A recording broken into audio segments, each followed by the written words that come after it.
Alright, going to make a video graphing a couple of tangent graphs.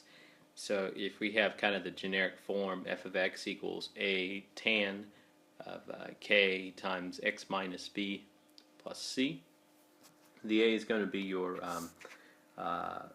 vertical stretch or vertical compression, depending on if it's between 0 and 1 or greater than 1. And of course, if it's negative, then it'll reflect it over the x-axis. The period is a little bit different than the other trig functions. It's only going to be pi, or pi over k, whatever that k is. So if you remember the little silly table for the different sine functions, so all functions are positive in quadrant 1, only sine positive in quadrant 2, tan positive in quadrant 3, and then the cosine is positive in quadrant 3. That's a stupid trig chart.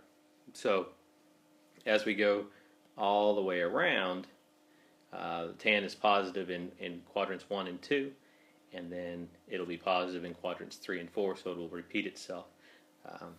And there's some other things that are going on too as we get further on along. B is the horizontal shift.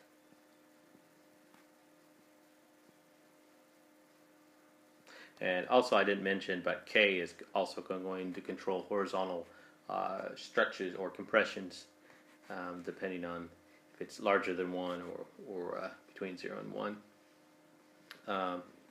C is going to be the vertical shift, just like our other graphs.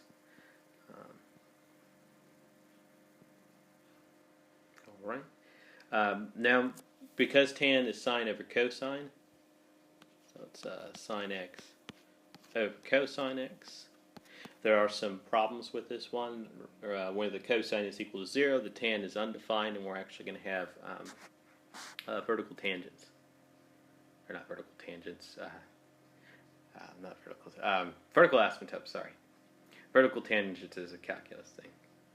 Alright, so as we talk about the asymptotes,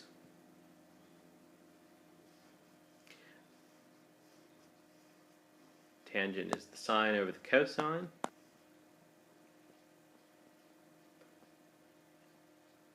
And this is undefined when the denominator is equal to 0. So where is the cosine x equal to 0? Well, that's at the north and the south poles. So pi over 2 and then plus n pi, where n is going to be an integer. So that'll get all the north and the south poles in either direction as many times as we want. So the pi will either move you down to the south pole or a full revolution or many revolutions around. So that's our location. Now, to kind of find that, where the location of our vertical asymptotes are is where the argument is equal to pi over 2 or plus n pi. That's where we're going to be at the north and south poles.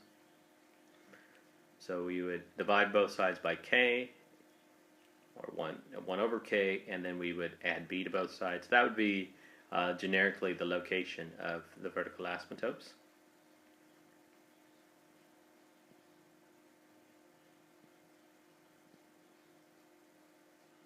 Okay. So first off, we're just going to graph the tan function.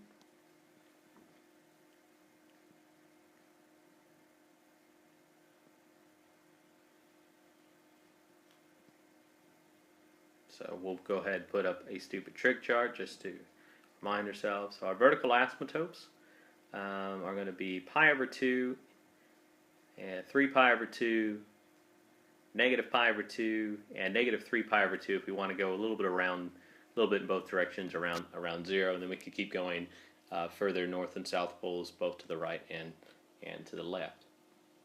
So as we approach, for instance, negative 3 pi over 2, the cosine is getting closer and closer to 0, and it is negative. The sine is also negative, so the sine is getting close to 1, and the cosine is getting very close to 0. So if we have something, let's just say it's 1 for the sake of argument, 1 divided by something super small is going to be a very large number Negative divided by negative is a positive, so we're going off to positive infinity there. Alright, so x and the tan, and we're going to use kind of the nice angles on the unit circle. Okay, so remember tan is sine over cosine, so sine of 0 is 0, cosine of 0 is 1, so we have 0 over 1, which is 0. And pi over 6, and that's going to be root 3 over 3. Pi over 4, that's the 45, 45, 90 degree triangle. So the sine and the cosine will be the same, so the ratio is just 1. And then at pi over 3, the ratio of sine to cosine is square root of 3, or about 1.7. So we're going to go ahead and put those in. So pi over 4 and then pi over 2. So we're going by fourths. Okay, so we're going to go by fourths. And so a sixth. So right here would be an eighth. An eighth is less than a sixth, but it is not greater than a fourth. So somewhere in there. Okay, and then if I add over here, we'd have 3/8, and pi over 3 is not quite 3/8. Okay. All right, so I know sine of 0 is 0, and then I'm going to plot those points, and I also know that I have a vertical asymptote at pi over 2. So it's going to kind of do its thing and come on up. All right, and because sine is odd, because the sine function's odd and the cosine is even, when I decide whether tan is odd or even, it's going to be odd because of the sine function. The cosine's not going to change, so fraction is opposite when the numerator is opposite, and the sine is an opposite function or odd function. So it's going to have the same behavior, but it's going to be a rotation around the origin, or that's why we call it an autograph. Origin symmetry, and there we are. And the pattern's going to repeat, so it's not quite like the sine or the cosine waves. It's the tangent curve, so it's going to keep repeating this kind of looks a bit like the cubic function. Not quite the same, because cubic function doesn't have vertical asymptotes, but it's kind of got that propeller look to it, and that's just going to repeat every pi units for the regular tan. If we have some sort of transformations, then that's going to move things around and maybe squish or extend the tangent curve. So I think I'm going to do two other ones with you. So we'll do one, let's see, f of x equals tangent of 4x, and then for excitement we'll add 1 also. By the way, my cat likes the tan graph. I don't know if you can hear him, but he's having a good time here. Alright, so our period is going to be pi over k, and our k is 4. So it's going to repeat itself every pi over 4. Now, normally we stick the argument between 0 and 2 pi for the sine and the cosine, but the tan is going to repeat itself every pi, so we start at negative pi over 2 and go to pi over 2. Divide everybody by 4, so that'll be negative pi over 8, x, and positive pi over 8. And those are actually going to be the locations of my vertical asymptotes.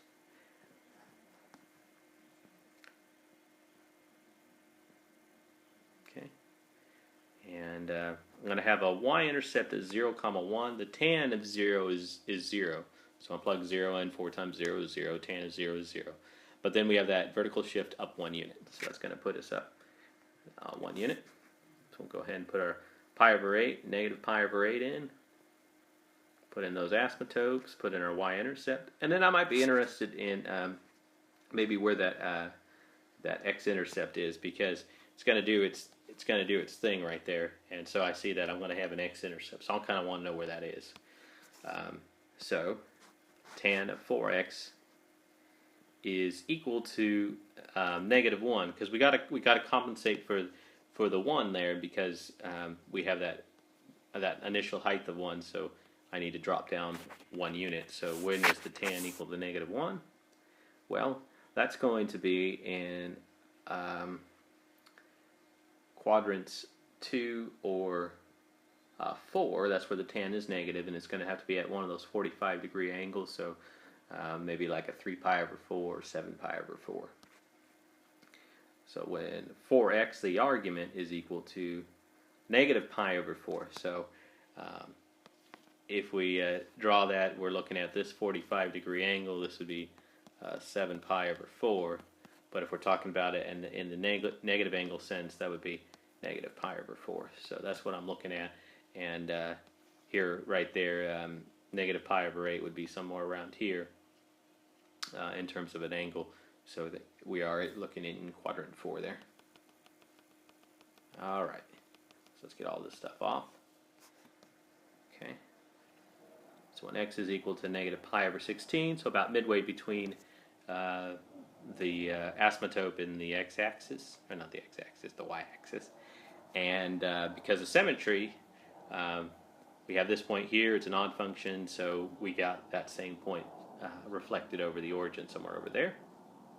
Well, sort of. More so reflected over this here.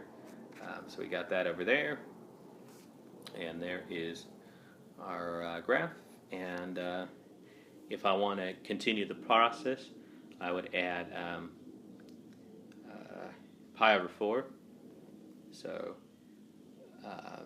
pi over 8 plus pi over 4 should be 3 pi over 4? Sometimes I get a little suspicious after I've done these. So it's not 3 pi over 4, negative 3 pi over 4. The denominator should be an 8. A little suspicious there. So let's go ahead and fix that up. So get that away, get that one away. So that should be 3 pi over 8. You know, in the excitement of these things, we sometimes write down the wrong thing. So that's going to be location of some more vertical asymptotes, and the pattern's just going to repeat itself. And you can fill up the whole page with these. Just keep going. Every length of pi over 4 is going to repeat its thing. Okay, we're going to look at one more. Put a couple more things in, maybe like a reflection and like some sort of shift horizontally. So f of x is equal to negative tan. We'll do 1/3 x minus pi over 6. Okay, so what that negative is going to do there is it's going to reflect it over the x-axis. So instead of starting low and ending high between its two asymptotes, the first asymptote it's going to be high, and then at the second asymptote it's going to be low. So we got a reflection over the x-axis. And then kind of like with the sine and the cosine, I got to make sure it's in the form x minus. So I got that 1/3 that's kind of throwing things off. So we're going to factor that out.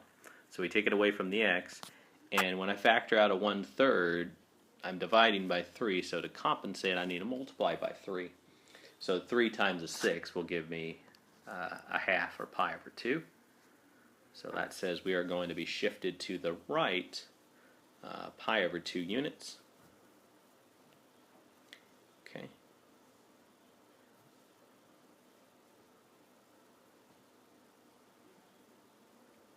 And we also have a horizontal stretch because of the factor 1/3.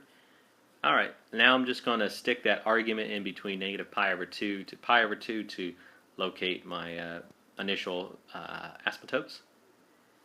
So we'll multiply both sides by 3, or all 3 sides by 3 to clear the fraction.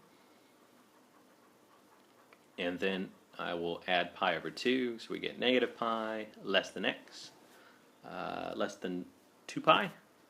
The period is going to be pi divided by 1/3, which is 3 pi, which is also the length of 2 pi minus negative pi, which would be also 3 pi. Okay? So we'll go ahead and do pi over 2 pi, 3 pi over 2, and 2 pi. So these last two examples, I haven't gone into finer detail like I did with the first one, where I used the pi over 6, the pi over 3, and the pi over 4. For this one, the nicer points are just, you know, what's the x-intercept, and where are the vertical asymptotes, and then what do I know about the shape. That's what we're going for here.